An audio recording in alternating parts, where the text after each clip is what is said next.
Hey everyone, and welcome back to the channel.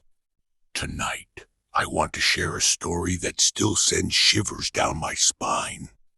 A memory from my own school days that taught me a lot about unexpected situations and the importance of staying calm.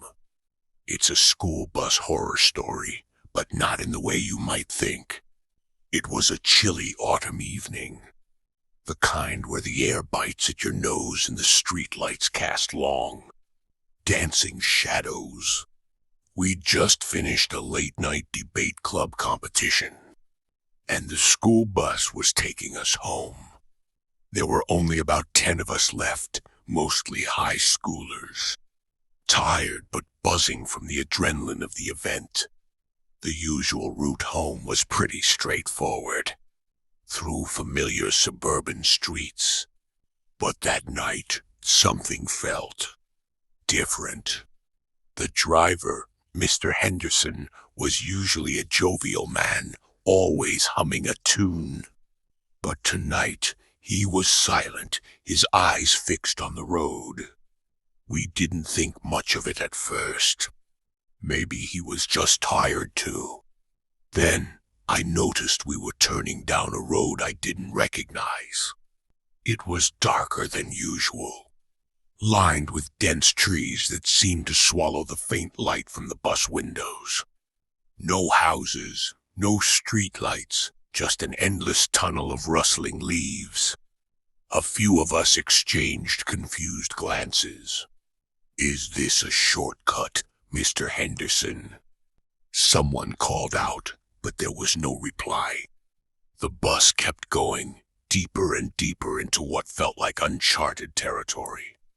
The familiar hum of the engine became the only sound, punctuated by the occasional creak of the old bus. The trees grew thicker, their branches clawing at the sky, and the road became narrower, unpaved in places. My heart started to pound. This wasn't just a wrong turn. This felt deliberate, or at least profoundly lost. Then, without warning, the bus lurched and shuddered to a halt. The engine died, plunging us into an eerie silence, broken only by the distant hoot of an owl. We were in complete darkness, surrounded by the unknown. Panic started to bubble up. "Mr. Henderson," I called out, my voice trembling. Still no answer. We could see his silhouette in the driver's seat, unmoving. A few brave souls tried to get his attention, tapping on the seat, but he remained unresponsive.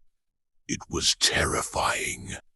We were stranded in the middle of nowhere, with no cell service, and our driver seemed incapacitated. The fear wasn't of a monster outside, but of the sheer helplessness, the isolation, and the chilling realization that we were completely on our own. Every rustle in the woods, every shadow cast by the faint moonlight felt like a threat. We huddled together, whispering, trying to figure out what to do. After what felt like an eternity, but was probably only 20 minutes, one of the older students, Sarah, remembered her dad had taught her how to check a bus engine for simple issues. With a flashlight from someone's backpack, she cautiously went to the front. Turns out, Mr. Henderson had simply fallen asleep at the wheel, exhausted, and the bus had run out of gas. The wrong turn was just him being disoriented in his fatigue. It was a huge relief, but the fear we felt was very real. Eventually, Sarah managed to get a weak signal and called for help. Another bus arrived an hour later, and we were all safely taken home. Mr. Henderson was okay, just incredibly overworked and apologetic. That night taught me a powerful lesson about how quickly a normal situation can turn unsettling, and how important it is to stay calm, think clearly, and work together when faced with the unexpected. It also highlighted the importance of looking out for each other and recognizing when someone, even an adult, might be struggling and need help. While it wasn't a supernatural horror, the feeling of being lost, alone, and vulnerable in the dark was a horror I'll never forget. Thank you so much for listening to my story. I hope it gives you something to think about.